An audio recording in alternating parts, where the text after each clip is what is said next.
Welcome to the Systems Thinker, a video series to help you know the whole, focus on the constraint, and reach your goal.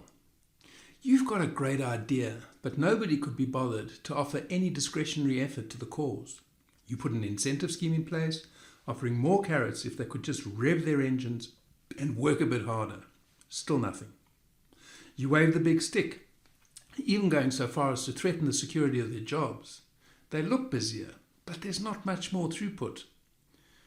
What's the matter, you wonder? They're getting paid well, above industry norms, and have the opportunity to earn even more.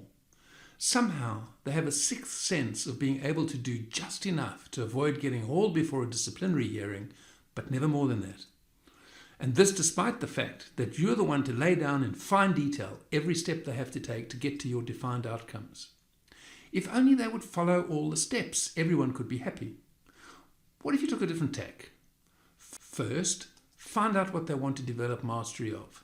Second, give them a chance to figure out how they're going to deliver what you've asked them to do. And finally, get into the business of creating the grand vision, the big why that inspires you all to commit to a remarkable result.